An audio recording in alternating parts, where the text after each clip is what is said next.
ಅಂತ. ಹಾ. ಅದೇ ಸೆಕೆಂಡ್ ಕ್ಲಾಸ್ ಅಂತ ಸರ್ ಕಾಲ್ ಮಾಡಿದಾಗ ಬೇಡ ಅಂತ ಹೇಳಿದ್ರು ಫಸ್ಟ್. ಆಮೇಲೆ ರಿಕ್ವೆಸ್ಟ್ ಮಾಡ್ಕೊಂಡ್ವಿ, ಓಕೆ ನೀವೇ ಜಾಯ್ನ್ ಆಗಿ ಅಂತ ಹೇಳಿದ್ರು.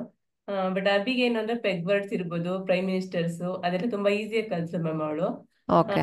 ಆಕ್ಚುಲಿ ನಾನು ಕಾಂಪಿಟೇಷನ್ ಎಕ್ಸಾಮ್ ಬರೀತಾ ಇದ್ದೆ ಮ್ಯಾಮ್, ರೀಸೆಂಟ್ ಆಗಿ ಬಿಡೋಣ ಅಂತ ಪ್ಲಾನ್ ಮಾಡಿದೆ, ಅಷ್ಟರಲ್ಲಿ ನಿಮ್ ವಿಡಿಯೋಸ್ ನೋಡಿದೆ. So okay. ನಾನು ಏನ್ ಮಾಡ್ತಿದ್ದೆ ಅಂದ್ರೆ ಬಿಗಿನಿಂಗ್ ಕನ್ನಡ ಅಂದ್ರೆ BA ಓದಿರೋದು, B.Ed ಓ. ಆಗಿದೆ. So okay. ಹಂಗಾಗಿ ನಾನು ಕನ್ನಡದಿಂದ ಮಾಡ್ಕೊಂತಾ ಇದ್ದೆ, 2 ಲೆಟರ್ಸ್ ತಗೊಂಡು ಆ ತರ ಸ್ವಲ್ಪ ಟಫ್ ಅನಿಸ್ತಿತ್ತು.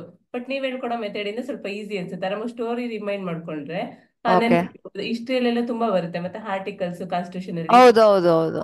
ಅದೆಲ್ಲಾನು ಮೈಂಡ್ ಅಲ್ಲಿ ಹಾಗೆ ಇರುತ್ತೆ. ನಾನು G20 ಕಂಟ್ರೀಸ್ ಪ್ರಾಕ್ಟೀಸ್ ಮಾಡಕ್ ತುಂಬಾ ಸಫರ್ ಪಟ್ಟಿದ್ದೆ, ಎಷ್ಟೋ ಸರ್ಕಸ್ ಮಾಡಿದ್ದೆ ಅಂದ್ರೆ ತುಂಬಾನೇ ಇದಿತ್ತು. ಈಗ ಆರಾಮಾಗಿ ನೆನ್ಪಿರುತ್ತೆ. ಅಭಿನವ್ ಕಲ್ತಿದ್ದಾಳೆ G20 ಕಂಟ್ರೀಸ್ ಎಲ್ಲಾನು, ತುಂಬಾ ಓಕೆ. ಇಷ್ಟ ಆಯ್ತು ಪೆಗ್ ವರ್ಡ್ಸ್. ಆಮೇಲೆ ಲೋಕ ಮೆಥಡ್ ಇಷ್ಟ ಆಯ್ತು. ಮತ್ತೆ ಇನ್ನೊಂದೇನಿದ್ರೆ ವೊಕ್ಯಾಬ್ಯುಲರಿ, ಇಷ್ಟ ಆರಾಮಾಗಿ ಎಷ್ಟು ಸ್ಪ್ಲಿಟ್ ಮಾಡಿದ್ರೆ ಅಲ್ಲೇ ಇರುತ್ತೆ ಮೇಡಮ್, ಮೀನಿಂಗ್ ಗೊತ್ತಾಗ್ತಾನೆ ಇರಲಿಲ್ಲ ಇಂಗ್ಲಿಷ್ ಅಲ್ಲಿ, ಇಷ್ಟು ಸರ್ಕಸ್ ಮಾಡ್ತಾ ಇದ್ವು. ಇವಾಗ ನೋಡಿದ್ರೆ ಅಯ್ಯೋ ಅಲ್ಲೇ ಇದೆಲ್ಲ ಮೀನಿಂಗ್, ಆರಾಮ ಕನ್ನಡ ಕೂಡ ಅಷ್ಟೇ, ಹಳೆ ಕನ್ನಡ ಎಲ್ಲನು. ನಾನು ಆಮೇಲೆ ನೋಡ್ದೆ KM ಸುರೇಶ್ ಬುಕ್ ಎಲ್ಲ ತಗೊಂಡ್ ಸರ್ದು, ತುಂಬಾ ಚೆನ್ನಾಗಿ ಅಲ್ಲಲ್ಲೇ ಮೀನಿಂಗ್ಸ್ ಇರುತ್ತೆ. ಬಟ್ ಏನಂದ್ರೆ ನಾವು ಸ್ಪ್ಲಿಟ್ ಮಾಡಿ ನೋಡ್ಬೇಕಷ್ಟೇ, ಅದು ಕಟ್ ಮಾಡಿದಾಗ ನೀಟಾಗಿ ಅರ್ಥ ಆಗುತ್ತೆ ಮೇಡಮ್. ಅದು ತುಂಬಾನೇ ಕರೆಕ್ಟ್. ಹೆಲ್ಪ್ ಆಗ್ತಿದೆ. ಬಟ್ ಅದೇ